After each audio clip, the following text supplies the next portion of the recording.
अच्छा 85 का है, फिर तो आपका मैरिज लाइफ ठीक नहीं चल रहा होगा, पैसा नहीं रुकता होगा आपके पास। हाँ जी गुरुजी ऐसा ही। आपने कैसे बता दिया यही सुन के? जो प्लैनेट्स है उनका क्या रोल होता है कि आप किस तरीके से अपने दोस्ती को या अपने रिलेशन को परस्यू करेंगे। इसके शनि राहु 7th हाउस में बैठे हैं, पति के घर में बैठे हैं। शनि राहु का सेपरेटिव नेचर होता है और साढ़े साथी में ही विवाह कर दिया और उसी दौरान इनका तलाक भी हो गया, नहीं सक्सेस हो पाया। एज अ मैक्रो लेवल तो कुछ अलग ही प्रभाव डाल रहा है और माइक्रो लेवल पे वो अलग प्रभाव डाल रहा बिल्कुल। है। तो इन सब चीज़ों की गणना करने के लिए क्या ज्योतिष में अलग अलग विषय है? नासा वालों का यान गया मार्स के ऊपर और उन्होंने जाकर के वहाँ बोला बिल्कुल ठीक का है, इनके वेदों के अंदर लिखा हुआ है इतने हजारों वर्षों पहले से कि मंगल का रंग लाल है। नमस्कार, एक बार फिर आपका उन्नत केसरी एजुकेशन के स्पेशल पॉडकास्ट में स्वागत है। आज के गेस्ट अपने आप में खास हैं क्योंकि वो एक युवा होते हुए एक ऐसे आयाम को अपनी फील्ड में छू रहे हैं जहां शायद बड़े बड़े लोग अच्छी खासी उम्र के बाद भी नहीं छू पाते। एक युवा होते हुए इन्होंने 2 मिलियन से ज़्यादा सब्सक्राइबर ज्योतिष में अर्जित किए हैं। देश भर में और विश्व भर में ज्योतिष का झंडा बुलंद करते हुए ये लेकर जा रहे हैं और ज्योतिष विज्ञान का प्रसार पूरी दुनिया में कर रहे हैं। Here I present to you Manvinder Rawat ji. नमस्कार सर। नमस्कार अखिल जी, और आपको बहुत बहुत बधाई जो आपने ये शुरुआत करी है, एक नई मुहिम स्टार्ट करी है और आप अलग अलग क्षेत्र से लोगों को जोड़ रहे हैं जिन्होंने कुछ देश के लिए किया है, समाज के लिए किया है, शिक्षा के लिए किया है। तो मैं अपने आप को बहुत गौरवान्वित महसूस कर रहा हूँ कि मैं भी आपके इस मुहिम का पार्ट हूँ। आपको 6 से ज़्यादा युवा लाइफ टाइम अचीवमेंट अवार्ड जी। इतनी यंग एज में मिल गए हैं। जी। तो सर ऐसा क्या खास चीज़ है जो आपको इतनी सक्सेस तक लेकर जा रही है? आप अपने आप को कैसे डिफाइन करेंगे सर देखिए हमारे ऐसा होता ऑडियंस है के लिए? कि मेरे पिताजी धर्मगुरु डॉक्टर एच.एस. रावत जी जी। अपने आप में एक बहुत रिनाउंड नेम है, वर्ल्ड वाइड उनका नाम है और मैं उन्हीं से प्रेरित हूँ। मतलब मैं उनको बस बचपने से छोटी सी उम्र से देख रहा हूँ, उनकी तपस्या को, उनके जुनून को, उनकी मेहनत को और उनकी लगन जो ज्योतिष के प्रति मैंने उनमें देखी कि बस उन्होंने उनका एक ही उद्देश्य है, ज्योतिष के लिए जीना और ज्योतिष के लिए ही करना।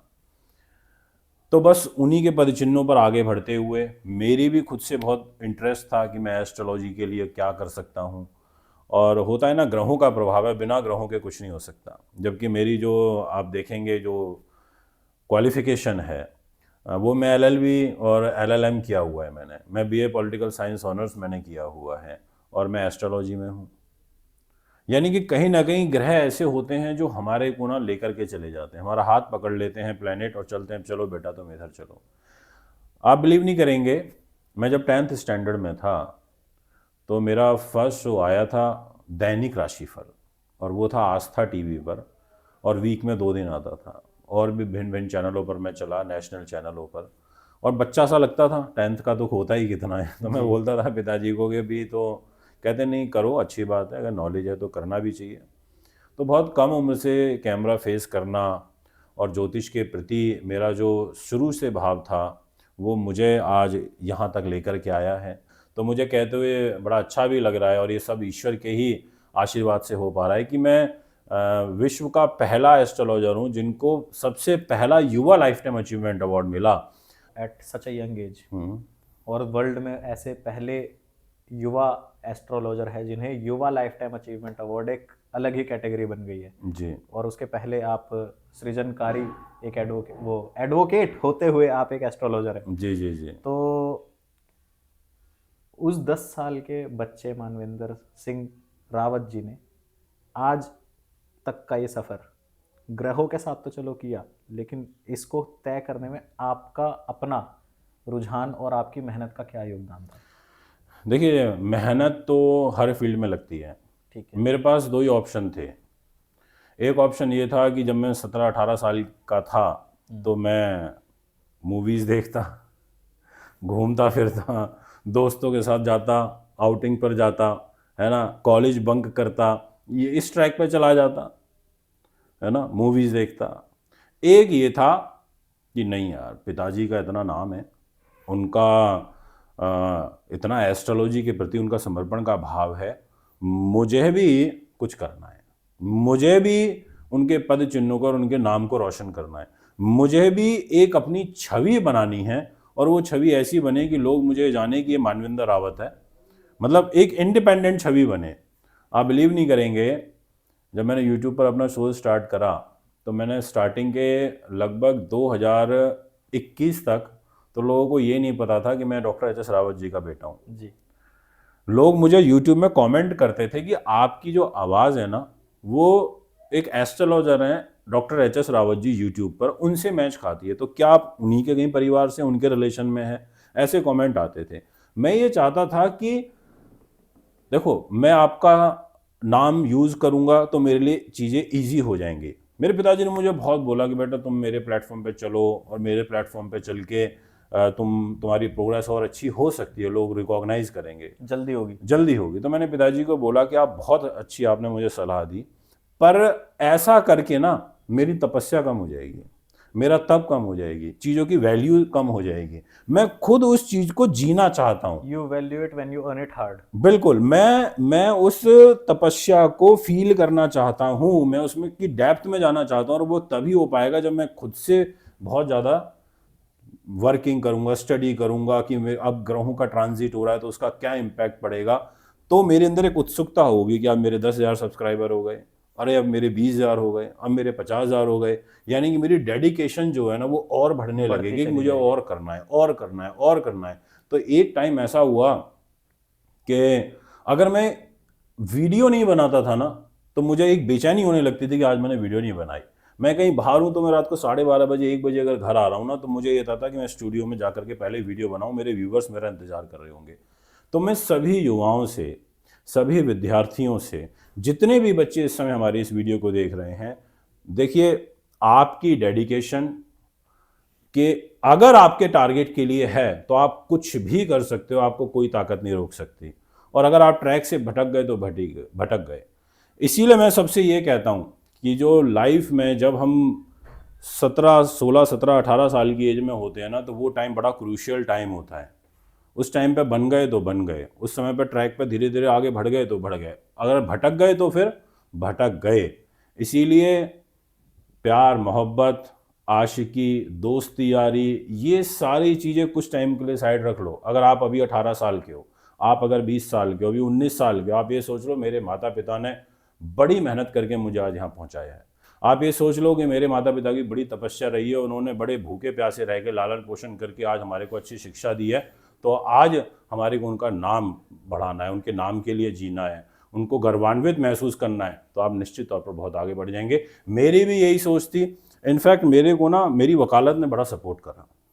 अखिल जी, आप विश्वास नहीं मानेंगे, जब मैं एनरोल हुआ एज एन एडवोकेट, मैंने लगभग 4 साढ़े 4 साल प्रैक्टिस करी, और उस 4 साढ़े 4 साल में मैंने ये देखा कि मैट्रिमोनियल जो केसेस हैं वो बहुत ज़्यादा आ रहे थे। मतलब जिनके साथ में था तो वो उनके पास ज़्यादा मैट्रिमोनियल केसेस थे। तो मैंने देखा, शादी हो गई, 2 साल में तलाक, 1 साल में तलाक, 3 साल में तलाक, आखिर ऐसा क्यों हो रहा है? मैं फिर उनसे बीच बीच में ना उनकी डेट ऑफ बर्थ मांग लेता था। मैंने कहा कि आपकी बर्थ डिटेल्स हैं, डेट ऑफ बर्थ, टाइम बताओ जरा, पूछते हैं किसी से, पंडित जी से। मैं नहीं बताता कि मुझे ज्योतिष आती है जी। मैं फिर उनकी कुंडली पर रिसर्च करता था। मैं कहता था देखो एस्ट्रोलॉजी कितनी ट्रू है कि इस कन्या की शादी 7.5 में हुई, इसके शनि राहु 7th हाउस में बैठे हैं, पति के घर में बैठे हैं, शनि राहु का सेपरेटिव नेचर होता है, और 7.5 में ही विवाह कर दिया, और उसी दौरान इनका तलाक भी हो गया, नहीं सक्सेस हो पाया। यानी कि मैंने ये देखा कि शादी के बाद का जो साल, 2 साल, 3 साल में जो रिश्ते टूट रहे हैं, 4 साल में जो रिश्ते टूट रहे हैं, उनके अंदर ग्रह किस तरीके से वर्क करते हैं, तो क्या ज्योतिष कॉमन। गणना ये पहले ही बता सकती है कि जी, ये चीज़ें नहीं चलेंगी। नहीं चलेंगे, आप बिल्कुल बता सकते हैं। और इसीलिए आज की डेट में लोग सबसे पहले पंडित जी के पास जाते हैं। पहले तो नहीं था इतना, अब तो बहुत अवेयरनेस आ गई है। अब तो लोग हरियाणा में मैंने देखा है कि लोग सबसे कम विश्वास करते हैं इस साइड में, नॉर्थ इंडिया के अंदर हरियाणा में लोग कम बिलीव करते हैं थोड़ा। मैं देख रहा हूँ वहाँ से अब सबसे ज़्यादा कॉलिंग है। वहाँ के लोग सबसे पहले कहते हैं जी कुंडली मिलवा लो जी, गुण मिल रहे हैं तो आगे बढ़ेंगे, तो नहीं बढ़ेंगे। बट ये विषय इतना डीप है कि खाली गुण मिलाना इज नॉट सॉल्यूशन। करेक्ट।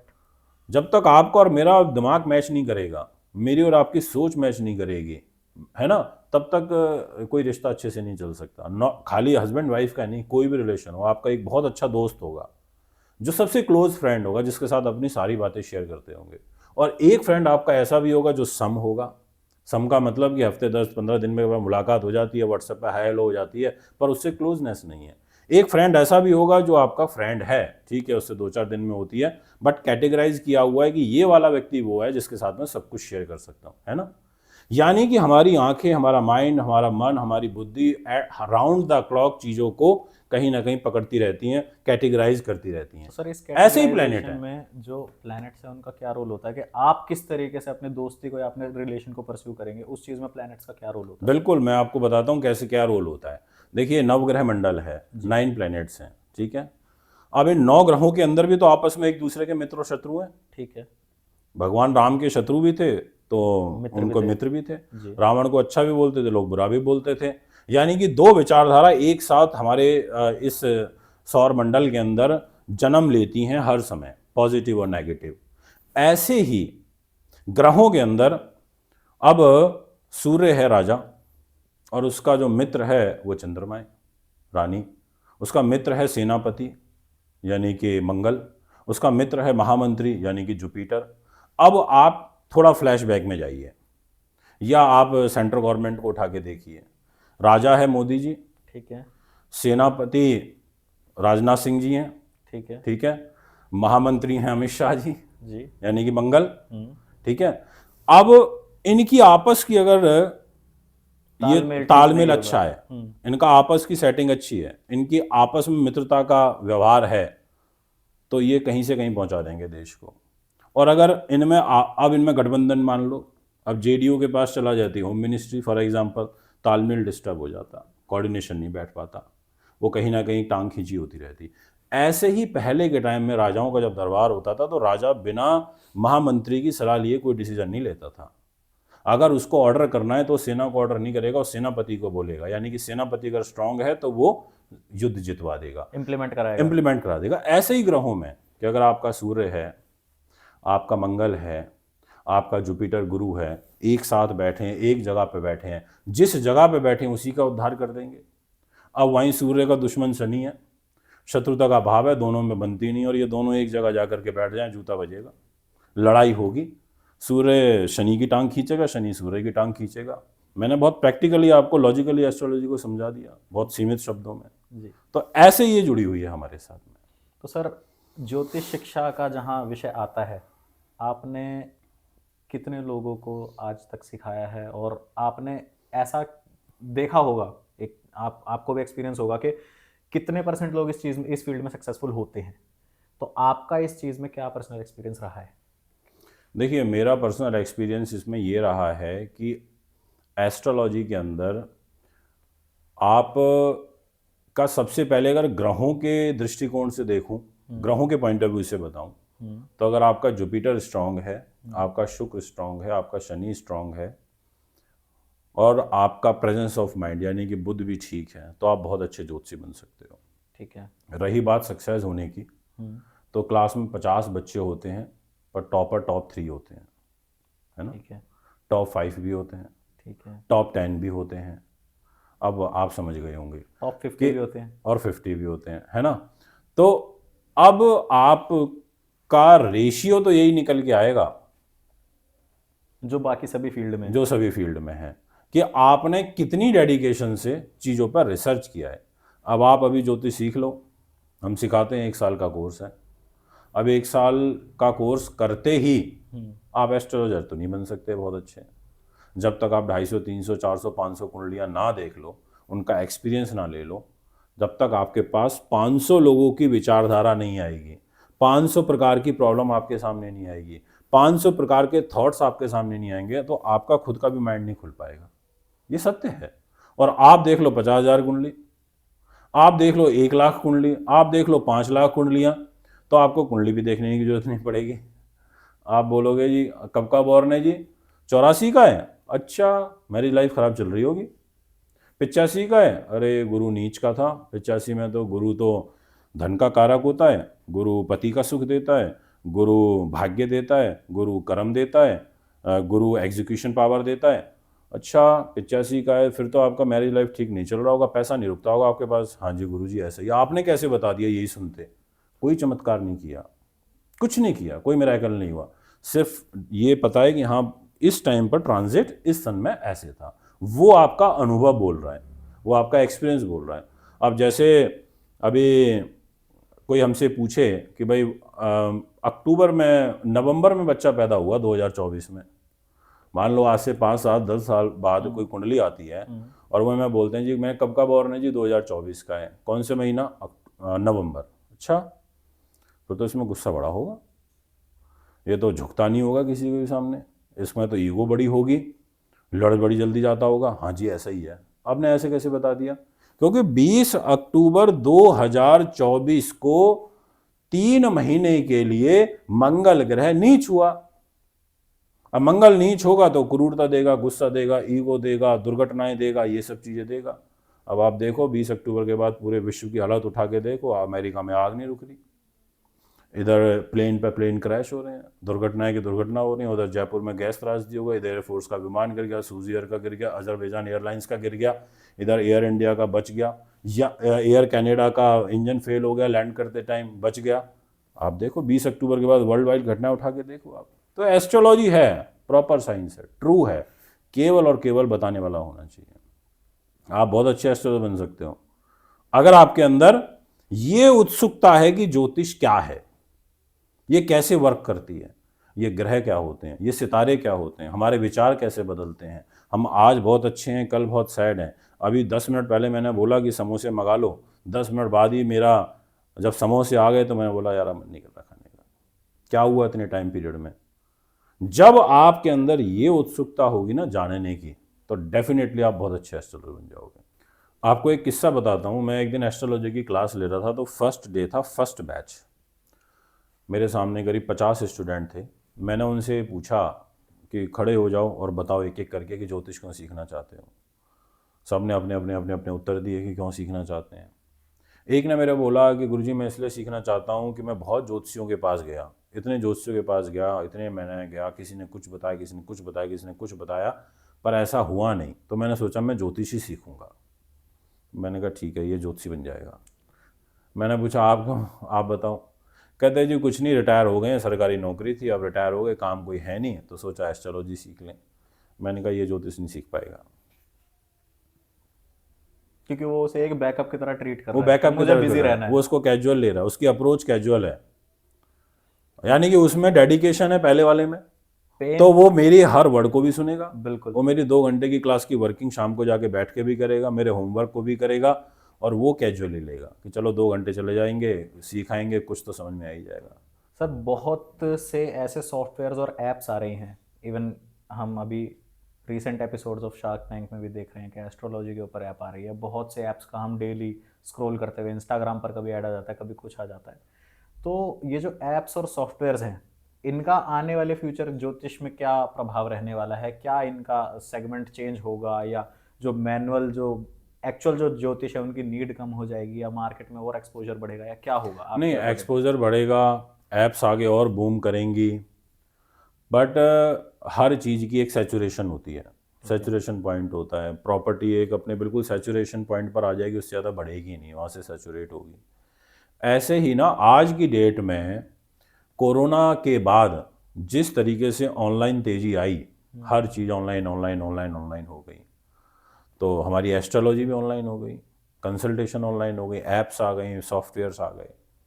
पर देखिए ऐसा है, मेरा ये मानना है, और मैं तो आपके चैनल के माध्यम से करबद्ध निवेदन करूंगा उन सभी ऑनलाइन प्लेटफॉर्म वालों से सॉफ्टवेयर वालों से, अगर आप मुझे सुन रहे हैं तो आप करिए, अच्छी बात है। आप बहुत बड़ा सहयोग कर रहे हैं एस्ट्रोलॉजी का प्रचार प्रसार करने में, घर घर तक पहुंचाने में, हर बच्चे तक, इतना आप एडवर्टाइजमेंट करते हैं। बट एक ऐसी कैटेगरी रखिए, वहाँ पर ऐसे एस्ट्रोलॉजरों को बैठाइए जिनके पास अनुभव हो। ऐसे मत बैठाइए किसी के पास 2 साल का अनुभव है, किसी के पास 3 साल का अनुभव है। एक ऐसी कैटेगरी बनाइए जो मिनिमम कम से कम 5 साल का एक्सपीरियंस दो, नहीं तो 10 साल से ऊपर के लोगों को अगर आप अपने प्लेटफॉर्म पर बैठाएंगे, नंबर ऑफ एस्ट्रोलॉजरों को बैठाइए, पैसा कमाइए, कोई दिक्कत नहीं है, कमाना भी चाहिए, परंतु लोगों को रिजल्ट मिलना चाहिए। ऐसा ना हो कि भाई हमने तो उनकी ऐप से कंसल्टेशन ली थी, पैसा बर्बाद हो गया, हुआ कुछ नहीं। क्योंकि देखो कोई भी एस्ट्रोलॉजर के पास जाएगा तो दुखी होगा, परेशान होगा, तभी जाएगा। अब वहाँ हमारा दायित्व तो ये बनता है कि हम उसका या तो शोषण करें या हम उसको जेन्युइनली ट्रीट करें। क्योंकि जब कोई ज्योतिषी के पास जाता है ना तो वो अपने आप को सरेंडर कर देता है।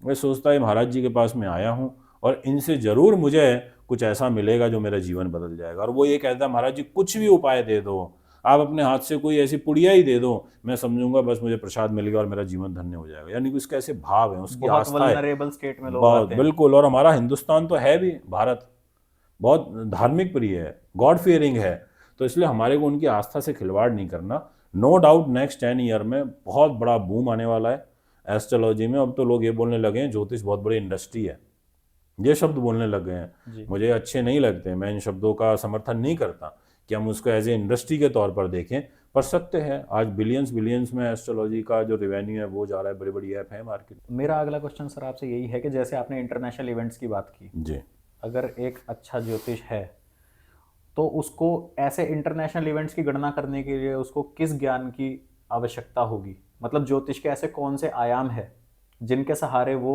ऐसी चीज़ों की गणना कर सकता है जो पूरे विश्व को या पूरे देश को एक साथ प्रभावित कर सकती है? जैसे इकोनॉमिक बूम आएगा या इकोनॉमिक रिसेशन आएगा, इन सब चीज़ों की गणना किस बेस पर की जाती है ज्योतिष में? देखिए एस्ट्रोलॉजी ना दो तरीके से हम एस्ट्रोलॉजी पर रिसर्च करते हैं। एक इस ह्यूमन बॉडी पर, यानी कि मेरी लाइफ के ऊपर, ठीक है, कि भाई मेरी लाइफ पर मेरे ग्रहों का क्या इम्पैक्ट होगा, वो मेरी कुंडली के अकॉर्डिंग होगा, राइट। सबकी अलग अलग है। एक है भूलोक भविष्य, अगर मैं पर्टिकुलर वर्ड यूज करूं कि इस भूलोक के ऊपर क्या प्रभाव पड़ेगा कोई भी ग्रह अगर ट्रांजिट करता है तो, ठीक है, तो ऐसी भविष्यवाणियां उस ग्रह के नेचर से जुड़ी हुई होती हैं। जैसे एक भविष्यवाणी आज आप ही के चैनल के माध्यम से कर देता हूं। ठीक है, 2028 में शनि नीच रहेगा, 2027 में लगभग नीच हो जाएगा जून जुलाई के बाद।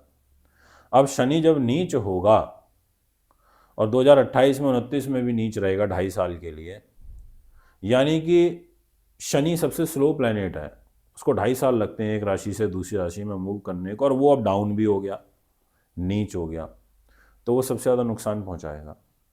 वो उन 2.5 सालों में बीमारियों का प्रकोप बढ़ाएगा। उन 2.5 सालों में ग्लोबली लोगों को कैंसर की बीमारियां बढ़ जाएंगी। उन 2.5 सालों में लोगों के घुटने, पैर, पिंडलियां, इससे रिलेटेड परेशानियां आएंगी। इन 2.5 सालों के अंदर जो जुडिशरी और वकालत से जुड़े हुए लोग होंगे, क्योंकि शनि को न्यायमूर्ति कर्म फलदाता कहते हैं, उनकी जो लाइफ है वो इफेक्ट होगी, उनके काम पर इम्पैक्ट आएगा। ये ग्लोबली बता रहा हूँ मैं, पर्टिकुलर एक व्यक्ति की बात नहीं कर रहा। जो लोग एग्रीकल्चर, भूगर्भ का काम करते हैं, कोयले का काम करते हैं, ज़मीन के अंदर जाकर खदानों का काम करते हैं, उनके काम सोर्सेज के ऊपर इसका नेगेटिव इम्पैक्ट पड़ेगा। यानी कि शनि नीच होगा तो बीमारी, तनाव, टेंशन, मेंटल डिप्रेशन, ये सारी चीज़ें अपने साथ में लेकर के आएगा एज ए होल। ऐसे ही इंटरनेशनली, ग्लोबली आपको भविष्यवाणी करनी है तो मैंने भी आपके सामने करी। मंगल क्या है? लाल रंग का है। 2007 में, आई थिंक 2008 में नासा वालों का यान गया मार्स के ऊपर और उन्होंने जाकर के वहाँ बोला कि Hindu mythology is very true and correct. और उन्होंने बोला कि भाई बिल्कुल ठीक का है, इनके वेदों के अंदर लिखा हुआ है इतने हजारों वर्षों पहले से कि मंगल का रंग लाल है। यानी कि वो तो हमें फॉलो कर रहे हैं जी, वो हमारे ही वेदों को फॉलो करके, हमारे शास्त्रों को फॉलो करके आगे अपनी रिसर्च को बढ़ा रहे हैं। और उन्होंने बोला एग्जैक्टली मंगल का रंग लाल है। अब रेड लाइट हो रही है, लाल रंग, भाई रुक जाओ, क्रॉस किया तो चालान कटेगा। ठीक है, फायर विकेट है, लाल रंग, अग्नि को बुझाना है ना, लाल रंग खतरा का प्रतीक। कोई युद्ध की घोषणा करनी है, लाल रंग। सेना, पुलिस, डेयरिंग, मंगल डेयरिंग प्लैनेट है। मंगल के अंदर साहस, पराक्रम, ऊर्जा है। अग्नि तत्व प्रधान है, पुरुष जाति का है, क्षत्रिय वर्ण का है, लड़ाका किस्म का है, ये उसका एक नेचर है। तो अब जैसे ही मंगल अभी नीच हुआ 20 अक्टूबर को 3 महीने के लिए, तो ये सारी चीज़ें उसने बढ़ा दी। ठीक है, ये सारे इम्पैक्ट लाइफ के अंदर बढ़ा दिए। देखिए दुर्घटना सबसे ज़्यादा ग्लोबली 20 अक्टूबर के बाद ही हुई है। और हम आए दिन सुनते हैं, हर दूसरे दिन, तीसरे दिन, चौथे दिन कुछ ना कुछ सुनते हैं। आज यहाँ हो गया, आज वहाँ दुर्घटना हो गई, वो मर गया, ये गिर गया, ये एक्सीडेंट हो गया, इतने नंबर ऑफ पीपल चले गए। यानी कि नंबर ऑफ पीपल एक साथ चले गए, नेचर ने अपने साथ उनको ले लिया, एक साथ में, एक साथ ही ले गए, क्योंकि वो उसका भूलोक भविष्य है। अब एज ए इंडिपेंडेंटली मैं अपनी कुंडली में देखूंगा, सिंगल पर्सन की मैं देखूंगा, तो वो जिस हाउस में नीच हुआ होगा वो उस हाउस को डैमेज करेगा। जैसे मेरा हेल्थ के घर में है तो मेरे स्वास्थ्य को खराब कर रहा है, आपका अगर पत्नी के घर में होगा तो नीच होने से 3 महीने आपका वैवाहिक जीवन खराब रहेगा, किसी के धन के घर में नीच होगा तो उसका फाइनेंस खराब होगा। यानी कि लोगों पे अलग कैटेगरी हो गई, पर भूलोक में उसका ये इम्पैक्ट हो गया। अब ऐसे ही 2009 में रिसेशन आया था, उस समय जब बहुत बड़ी स्थिति हुई इकोनॉमिकली, है ना, क्यों हुई? गुरु नीच हुआ, जुपिटर के पास पैसा है, गुरु धन का कारक होता है, गुरु डाउन पोजीशन में था। गुरु जैसे ही डाउन पोजीशन में आया तो जो चीजें वो इस नेचर को प्रदान करता है उन चीजों के फल में कमी आ गई। तो इसका इंडिविजुअल, जैसे आपने बताया कि जिस घर में उस टाइम पे वो ग्रह बैठा होगा जी वो एज अ मैक्रो लेवल तो कुछ अलग ही प्रभाव डाल रहा है, और माइक्रो लेवल पे वो अलग प्रभाव डाल रहा है। बिल्कुल। तो इन सब चीज़ों की गणना करने के लिए क्या ज्योतिष में अलग अलग विषय है? क्या आपको दोनों चीज़ें अलग अलग पढ़नी पड़ेंगी, या इकट्ठा आप उन सब चीज़ों को स्टडी करके अपने एक्सपीरियंस के अकॉर्डिंग अप्लाई कर सकते हैं? आप अपने एक्सपीरियंस के, आपको मेन चीज देखिए इसमें ये है, ज्योतिष में शाखाएं बहुत हैं, विषय अलग हैं, पर मेन है ये गणित, इसको बोलते हैं कैलकुलेशन, है ना। आपको बेसिकली कैलकुलेशन की नॉलेज होनी चाहिए। आप ये प्रेडिक्शन तभी कर सकते हो जब आपको रूट का पता होगा, जब आपको ये पता होगा कि प्लैनेट का नेचर क्या है, उसकी सोच कैसी है, उसका कार्य करने का तरीका क्या है, उसकी मूवमेंट क्या है, उसकी मूवमेंट में भी वेरिएशन कितना है, उसके अकॉर्डिंग आप ये बोल सकते हो 4 महीने अच्छे रहेंगे साल 2025 के, बीच के साल 4 खराब रहेंगे, एंडिंग के 4 और खराब रहेंगे। यानी कि बारीकी से आपको हर मूवमेंट की नॉलेज होनी चाहिए। आप कैलकुलेशन करके बिल्कुल बता सकते हो, इसके लिए आपको कोई अलग से पढ़ाई करने की ज़रूरत नहीं है। केवल और केवल आप एस्ट्रोलॉजी के अंदर, वैदिक एस्ट्रोलॉजी के अंदर आप कैलकुलेशन का जो पार्ट होता है जिसको फलित ज्योतिष बोला जाता है, उस फलित ज्योतिष के आप एक्सपर्ट बनने की कोशिश करिए, आप बहुत अच्छे से बता सकते हो। तो अपने इंस्टीट्यूट में जैसे आपने बताया इन सब चीज़ों की अलग अलग ब्रांचेज है, या एज अ होल एक कोर्स सिखाया जाता है सर? सब्जेक्ट होते हैं, एक सीरीज होती है ना। जैसे हम क्लासेस में मॉड्यूल्स होते हैं, चैप्टर होते हैं, है ना, ऐसे ही सीरीज है। जैसे आपको अगर ज्योतिष सीखनी है तो सबसे पहले आपको फलित सीखना पड़ेगा, आपको यही जानना पड़ेगा कि गणित क्या है, ये तिथियां कैसे बदलती हैं, ये वार त्योहार कैसे आते हैं, ये होली दिवाली की कैलकुलेशन कैसी होती है, ये डिग्रियां क्या होती हैं, ये 360 डिग्री का ये जो सौर मंडल है ये 360 क्यों है, इसमें राशियां कहाँ से आई, आपको सबसे पहले ये समझना पड़ेगा। उसके बाद इसका इम्प्लीमेंटेशन कैसे होगा, पहले तो आप सीखोगे ही ना, आप ये तो समझोगे ना, फिर गाड़ी चलाओगे कि भाई ये बनती कैसे है ना। तो उसके बाद इसका इम्प्लीमेंटेशन।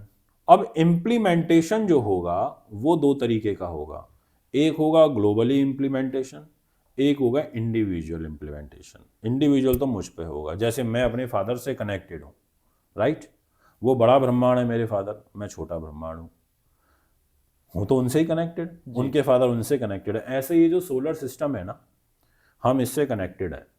इसमें अलग अलग 9 टावर्स हैं, यानी कि 9 प्लैनेट हैं, और वो इस माइंड के साथ जुड़ी हुई हैं। जैसी टावर ऊपर से डिस्टर्ब होती है या अच्छी होती है तो वही घटना हमारे जीवन में घटित होनी शुरू हो जाती है, एज ए लाइक मोबाइल और उसका टावर के साथ जो कनेक्शन है। दिखता नहीं है, विजिबल नहीं है, दिखा मैं आपको सकता नहीं हूँ, बट मोबाइल में सिग्नल आ रहे हैं, बात हो रही है, नेट चल रहा है फर्स्ट क्लास, ये एक सच्चाई है। आप हवा को महसूस कर सकते हो, देख नहीं सकते। ऐसे ही जब वो मोबाइल को सिग्नल नहीं मिलेंगे तो सीधी सी बात है, आपका कनेक्शन टूटेगा। आपका कनेक्शन कहाँ से टूट रहा है? अंतरिक्ष से टूट रहा है। बस आप इसको ऐसे समझ सकते हैं, ज्योतिष ऐसे काम करती है। अलग अलग सब्जेक्ट हैं, जैसे फलित ज्योतिष है, जन्मपत्री बनाने की विधि और पंचांग अध्ययन है, कुंडली मिलान व विवाह मुहूर्त होता है एक विषय, ऐसे ही उपाय रेमेडी होती हैं, रतन ज्योतिष एवं उपाय, चिकित्सा ज्योतिष जिसमें सारी की सारी चिकित्सा यानी कि मेडिकल एस्ट्रोलॉजी, ये विषय बड़ा इंटरेस्टिंग होता है कि बीमारियां हम कैसे आइडेंटिफाई करें प्लैनेट के अकॉर्डिंग कि किस प्लैनेट से क्या बीमारी होगी। ऐसे ही व्यवसाय ज्योतिष, हम प्रोफेशन को कैसे डिसाइड करें कि इस बच्चे को आईएएस बनाएं, इसको आईपीएस की ले डालें, अकाउंट्स में डालें, आईटी में डालें, किस में डालें। इसमें कितनी बारी कैलकुलेशंस पॉसिबल है सर? अगर आप डे टू डे की कैलकुलेशन कर सकते हो। बस इतनी कैलकुलेशन करने के लिए आपको बहुत तपस्या की जरूरत है, बहुत ज़्यादा। ये एक सच्चाई है कि आपकी जो डेडिकेशन का लेवल है ना, फिर आपकी आत्मा का प्योर होना बहुत ज़रूरी है, आपका सात्विक होना बहुत ज़रूरी है, आपके विचारों का शुद्ध होना बहुत ज़रूरी है। और इस सांसारिक जीवन में जब हम रहते हैं तो उतनी प्योरिटी तक जाने के लिए आपको योग साधना का सहारा लेना पड़ेगा, आपको यौगिक बनना पड़ेगा। जैसे आज बड़े बड़े संत महात्माएं पहाड़ों में रहते हैं, तपस्याएं करते हैं, कई वर्ष से करते हैं, तो उनको तो साक्षात चीज़ें सामने दिखाई दे रही हैं घटित होती हुई, है ना। आप डे टू डे तक बता सकते हो।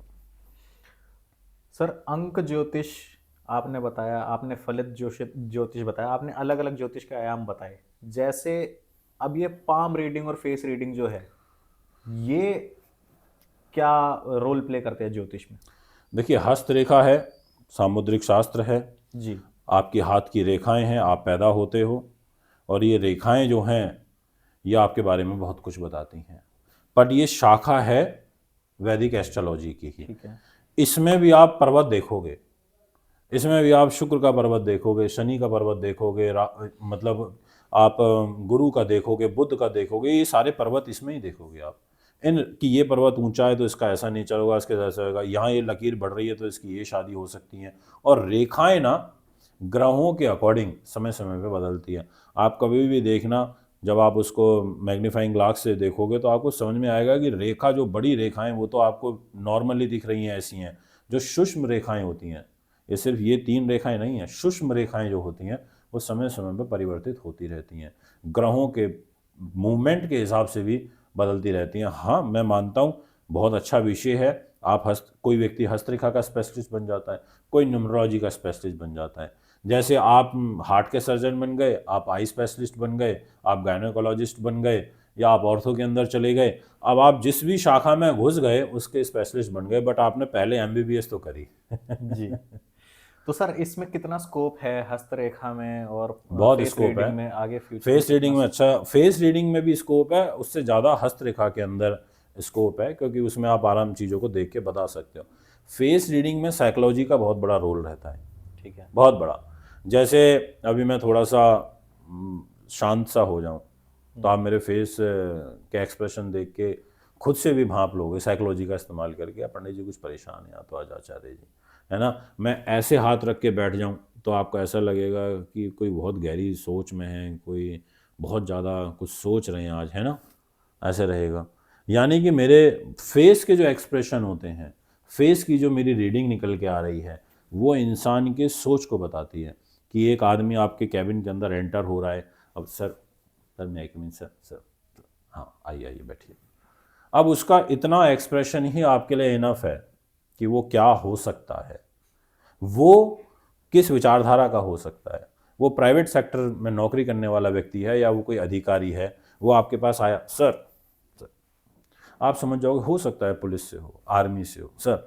यानी कि व्यक्ति की ऑरा, बॉडी लैंग्वेज, उसकी बॉडी लैंग्वेज, उसका फेस, उसका बैठने का तरीका, उसके चेहरे का प्रकाश, उसके फेस का प्रकाश आपको ये फील करा देगा कि यार ये बहुत पॉजिटिव ऑरा का व्यक्ति है, और आपको पॉजिटिविटी फील होने लगेगी। अदरवाइज आपको मनुष्यत फील होने लगेगी कि किसके साथ बैठ गया। तो नो डाउट सारे विषय हैं, रिसर्च के हैं, जितना डीप जाओगे आप हर विषय को, एक किसी विषय को पकड़ लो, आप उसी में बहुत अच्छा 100% रिजल्ट दे सकते हो। सर ऑकल्ट साइंसेज में जैसे अब बहुत सारे और नए आयाम निकल कर आ रहे हैं जो पॉपुलर हो रहे हैं, जिनमें से एक है आकाशिक रिकॉर्ड रीडिंग। कुछ आयाम है ऐसे जो अभी भी इंडिया की जो ऑडियंस है उसके लिए नए हैं, जिनमें क्रिस्टल हीलिंग हो गई, क्रिस्टल आजकल हीलिंग हो गई, क्रिस्टल से और हील करना, हिप्नोथेरेपी हो गई, हाँ। आकाशिक टैरो रीडिंग हो गई।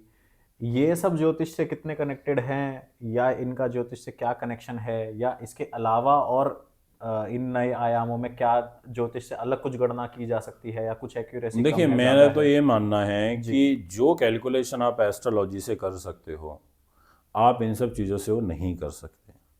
आप क्रिस्टल हीलिंग से, आप टैरो से, आप और अदर जो नई नई चीज़ें आ गई हैं, इनसे आप व्यक्ति को टेम्परेरी रिलीफ दे सकते हो।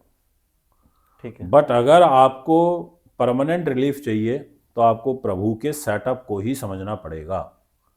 गुरु ब्रह्मा द्वारा जो ये नेचर की उत्पत्ति करी गई, ग्रहों के अनुरूप करी गई, आपको यहीं जाना पड़ेगा, तो ही जा कर के आप किसी के बारे में बहुत अच्छे से प्रेडिक्ट कर सकते हो, क्योंकि ज्योतिष आपका एक्सरे है। आपका एक्सरे आपको एक एक चीज़ बताता है, कहाँ इन्फेक्शन है, किस पार्ट में, ऐसे ही आपकी कुंडली आपका एक्सरे है। आपके ग्रह आपको बहुत कुछ बताते हैं। तो सर बहुत अच्छा लगा आपसे मिलकर और ज्योतिष के नए नए आयामों को समझकर, और ज्योतिष में जो भी करियर के लिए जो भी स्कोप है वो सब चीज़ें आपने हमें बहुत अच्छे से बताई।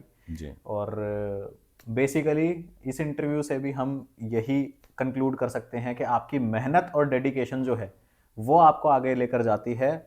इंडस्ट्री का सैचुरेशन पॉइंट है, लेकिन आपके ज्ञान का कोई सैचुरेशन पॉइंट नहीं है, आप उसे बढ़ाते रहिए बिल्कुल। और उसमें आप और मेहनत कर कर सक्सेसफुल होते रहिए। सर बहुत अच्छा लगा आपसे मिलकर, जी जी, और आशा करते हैं कि आपको भी नमस्कार। ऐसा ही लगा होगा। और बिल्कुल, मुझे बड़ा आनंद आया, और आपकी सोच बहुत अच्छी है। मेरी शुभकामनाएं हैं आपके लिए। आपका चैनल खूब ऊंचाइयों पर पहुंचे, और जो भी हमसे होगा हम उसमें सहयोग करेंगे। आगे भी ज़रूरत होगी तो आपके चैनल पर ज़रूर आएंगे। धन्यवाद। जय हिंद, जय भारत।